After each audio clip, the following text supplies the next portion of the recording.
I consecrate myself for them, that they may be consecrated in truth. And so it might be fair to ask, what is truth? About a month ago, I got a call from a couple of friends of mine, a married couple that I've been friendly with for a long time, who had been given by a relative a house on Cape Cod for a week, and they wondered if I was doing anything for my days off, and I said, no, not yet. I might be coming to the Cape, which is why they called. And indeed, I found myself on this particular week, on my overnight day off, traveling down to the Cape to spend some time with some friends.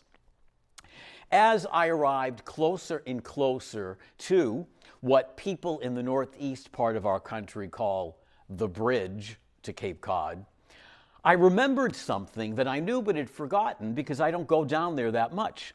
The bridge was being repaired. And so all of the traffic was being funneled, literally from legally 2 lanes, but some people break the rules. It was literally being funneled from 3 lanes into 1 across the bridge. And so I knew that I would be there for a while. And I was there for a while. It seemed like longer than a while at the moment, but because I was there for a while, I was able to observe some things that I kind of, after a while, noticed quite clearly.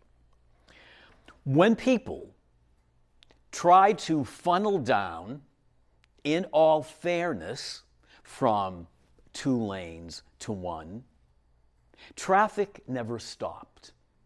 When people allowed the order that the traffic flow invited them to be a part of to work, the flow of traffic worked.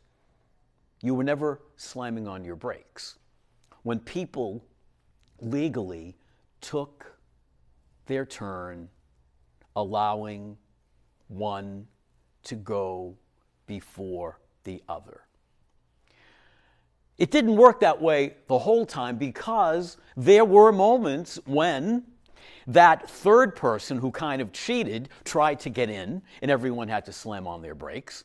It didn't work when people, because of their own inability to allow the order to work for them, were literally fighting with each other as to who was going to edge in. It didn't work. When the plan was usurped by someone else's desires, needs, or wants to be first, the plan didn't work.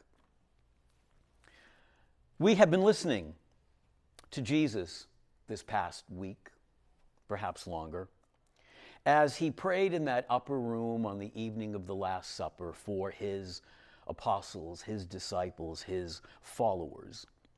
And he was praying to his Father that the love, the order with which Jesus lived his life would be theirs. That they would know and always realize that when they lived like him, when they kept their eye on him and brought that love, mercy, forgiveness to their lives, they would be able to overcome any darkness, any fear, any anxiety, knowing that his light was brighter than any darkness that life could throw at them at any given moment. We see a perfect example of that working in that first reading from Acts, as Paul, who is readying to leave his disciples in the same way that Jesus was readying to leave his, Paul does exactly what Jesus did. He prayed that they would be one. He prayed that they would continue to be true to the word. He prayed that they would not be overcome by the savagery of, what does he call them? Wolves.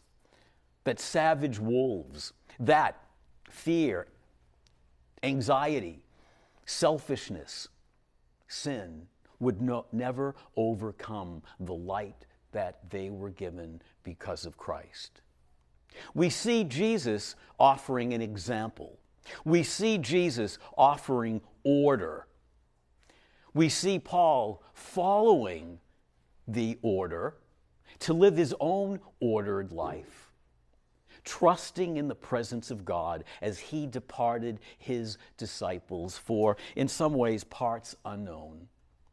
He commended them to the presence of God.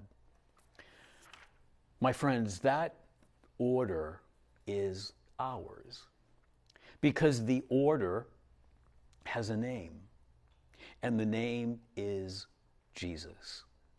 When we keep our eye on him, it won't take away the ups and downs of life. It won't take away the challenges of life.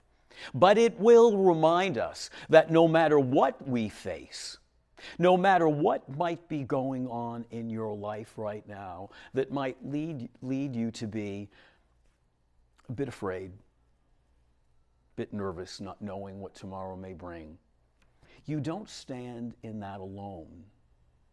Christ is there with you, with his light, his power, his love, his presence. And when we allow ourselves to remember that, his love will overcome any fear. His light will overcome any darkness. When we live with the order that is Christ's way of life, we find ourselves able to do anything at any time because we always remember he's ever by our side. That's the importance of prayer.